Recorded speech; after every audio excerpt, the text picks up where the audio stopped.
राम राम शेतकरी मित्रांनो. आपण जे मक्का पिकाला जमिनीतून देण्यासाठी जे नियोजन आहे आपलं, हे खालतून म्हणजे बोरवेलपासून दिलं जातं. आता ती जो नळी बघतायत तुम्ही, ती पेसल देण्यासाठी आहे. आणि आपल्याकडे अजून अर्ध्या HP जो मोटर आहे पाणी भरण्याच्या, त्याच्यानं पण दिलं जातं. एक अर्धा वेळेला अगोदर आपण त्याच्यानं देत होतो, आता मोटरीनं देतो आहे. शेतकरी मित्रांनो, आता जे आपण घरगुती निविष्ठा आणि हे रासायनिक, शेतकरी मित्रांनो, जे आपण रासायनिक खतं आपल्या SR कल्चरमध्ये टाकून जे आपण बॉन्डिंग तोडून देतो आहे असं म्हणतो आहे, तर हे अशा पद्धतीचे आहे.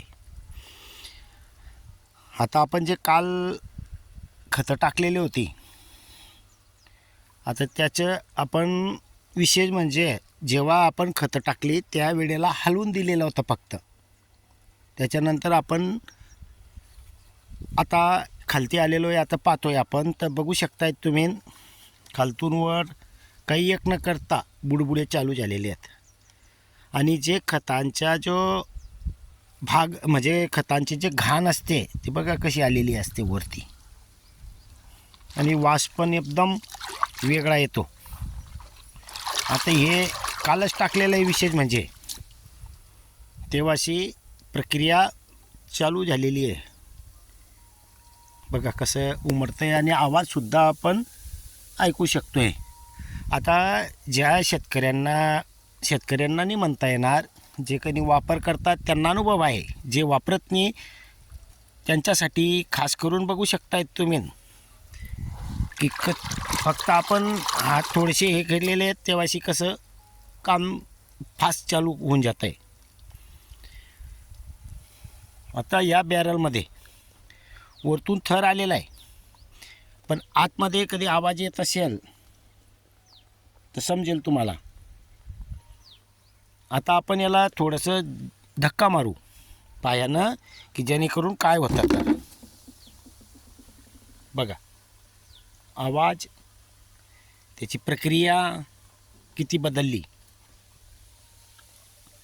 आणि जर शेतकरी मित्रांनो, आपला उद्देश आपण स्वतः सुरुवातीला वापर करतो, काही शेतकऱ्यांना वापरायला लावतो, त्याच्यानंतर आलेले आपल्याला परिणाम ते दाखवून आपण कसा खर्च कमी करू शकतो आहे, जमीन कशी सुपीक करता येईल, सेंद्रिय कार्बन कसा वाढवता येईल, आपला उद्देश हाच आहे. तर शेतकरी मित्रांनो, हे जो आपण खतं टाकलेले असतात, हे जे काही गाड असतो, आता उदाहरण म्हणून आता आपण याच्यामध्ये 20-20-0-13 असं टाकलेलं होतं, तर त्याचं जो फॉस्फरस जे असेल घाण, त्यामध्ये जे वेस्टेड आहे ते बघा हे असं येऊन गेलेलं आहे. आता एकदा की ते समजा तयार झालं की ऑटोमॅटिक खाली बसून जाणार आहे. शेतकरी मित्रांनो, आपल्याकडे कोरफड जास्त प्रमाणात असल्यामुळे आपण यामध्ये कोरफडीचाही वापर करतो. आणि आता समजा आपण थोडंसं हलवून दाखवतो की जेणेकरून, आणि खालतून जे आपण बघा खतं टाकलेले असतात, खालती पण असं आवाज येतो आहे.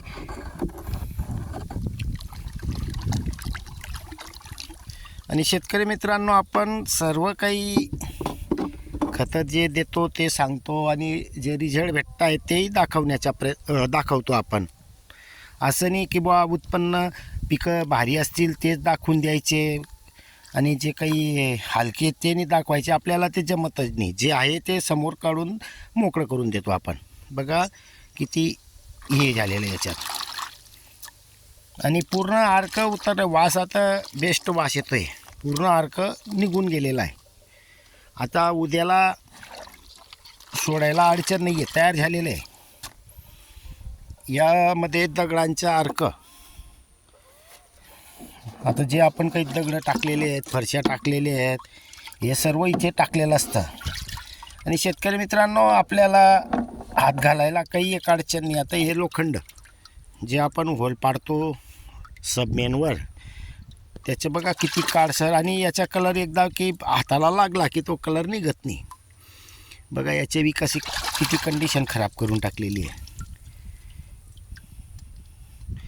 शेतकरी मित्रांनो, अजून विशेष म्हणजे तुम्ही याला हलवलं नाही हलवलं तरी तयार होतं आहे. नाही हलवलं समजा लेट होतं तयार, हलवलं तर लवकर तयार होतं, त्यात शंका नाही आहे. पण ज्या जीवाणूंना ऑक्सिजनची गरज आहे ते ऑक्सिजन घेण्यासाठी ऑटोमॅटिक फिरत असतात किंवा येत असतील बाहेर आणि ऑक्सिजन घेत असतील. या दोघांमध्ये रासायनिक खतं टाकलेलेच आपण अगोदर 5-5 किलो टाकले होते, नंतर 5-5 किलो असे 10 किलो झालेले आहेत. आणि आता केळी जे आपण म्हणतो बघा, केळी कशी करून टाकलेली आहे आपण. यामध्ये हे करता काही केळी सगळी टाकलेली होती. आता त्यातलं म्हटलं बी पूर्ण अर्क निघतो आहे. आणि शेतकरी मित्रांनो, हे आता पूर्ण होईल तेव्हा आपण सोडू असं नाही आहे.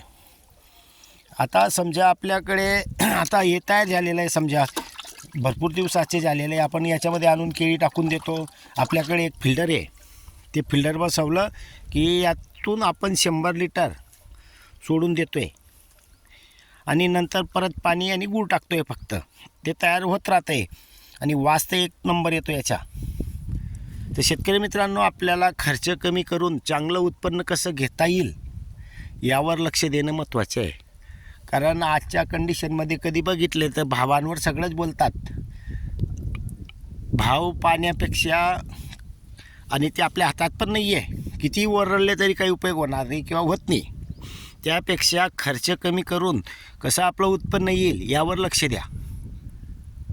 शेतकरी मित्रांनो, ज्या शेतकऱ्यांना व्हिडिओ आवडला असेल त्यांनी सगळ्यांनी आपल्या जवळच्या लोकांना पाठवा की जेणेकरून ह्या पद्धतीने आपण शेती करून खर्च कमी करून कसं उत्पन्न घेता येईल यावर भर असेल.